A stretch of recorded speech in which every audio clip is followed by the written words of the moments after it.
Odisha medical college teachers association वार्षिक सम्मिलनी Cuttack AC medical अनुष्ठित हो जाइछि। मुख्य अतिथि भावे राज्य स्वास्थ्य मंत्री मुकेश महालिंग जोग दे समस्त को किपरि उत्तम चिकित्सा सेवा जोगाई दिया ता उपरे गुरुत्वारोप करथिले। एहा सह सुस्थ ओडिशा रोगमुक्त ओडिशा गठन करने डाक्तर माननकु परामर्श देथिले। राज्य सरकार पक्षर एसोसिएशन जो दाबी रही पूरण करने सरकार विचार करेंगे बोली कहिसेंती स्वास्थ्य मंत्री। सेही बोली राज्य में 11टी मेडिकल कॉलेज कार्य करुथिबा बेले खूब शीघ्र आउ 3टी मेडिकल कॉलेज कार्यक्षम हेबाकु जाउछि बोली स्वास्थ्य मंत्री कहिसेंती। सम्मेलन में एसोसिएशन सभापति डॉक्टर जयंत पंडा कहिसेंती स्वास्थ्य सेवा सह शिक्षा को एसोसिएशन गुरुत्व प्रदान करुछि, जहाँ भविष्य में जारी रहिबो।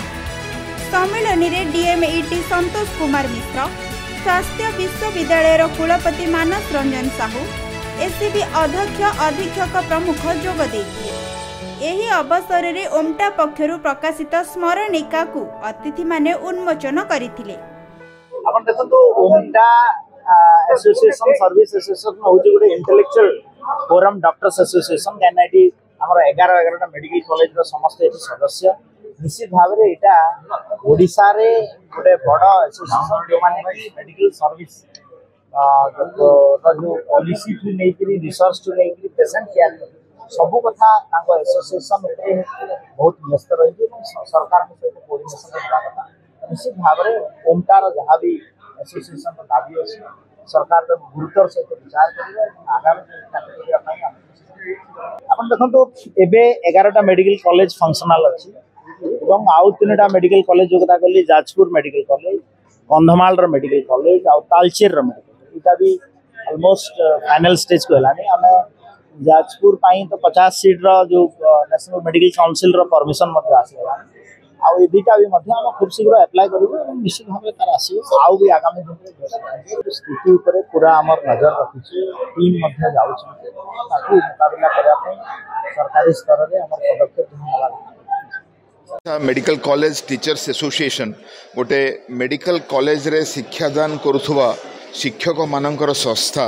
जहाँकि गत 35 वर्ष धरी आमर प्रथमे कटक बुर्ला और बरहमपुर रे 3टी मेडिकल कॉलेज थिला वर्तमान पाखापाखि 13टी मेडिकल कॉलेज सरकारी मेडिकल कॉलेज कार्यक्षम अच्छी और सेठी छात्र छात्री शिक्षा ग्रहण करुचंती ता बाहरे आमर गवेषणा और चिकित्सा मध्य चली तो तार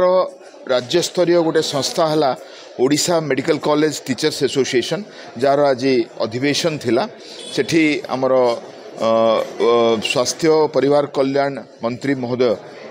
डॉक्टर मुकेश महालिंग जे कि पार्लियामेंट्री अफेयर्स और इलेक्ट्रॉनिक्स आईटी चार्ज रे भी अच्छी सी मुख्य अतिथि भाव में योगदान देथिले। आमर स्वास्थ्य विश्वविद्यालय कुलपति मानस रंजन साहू सी योगदान देथिले।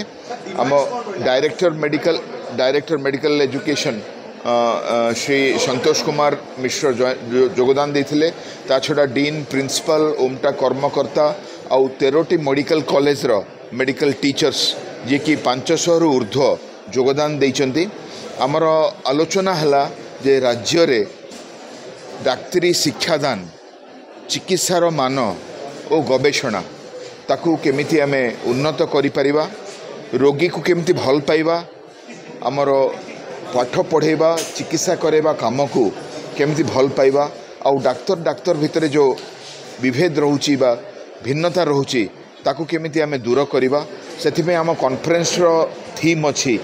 Let's love each other let's stand together. तो सेही जो भल पाइबा आ मिसिकी चलिबा से केवल डाक्तरों भितर नुहे डाक्तर रोगी समाज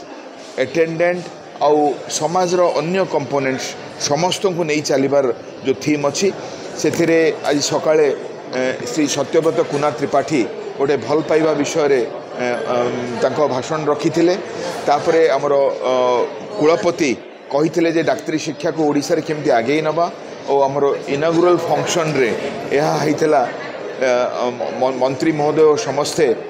डाक्तरी शिक्षा डाक्तरी चिकित्सा और आम गवेषणार उपाय बाहर करथिले। कटकरू आरित कुमार महापात्रଙ୍କ रिपोर्ट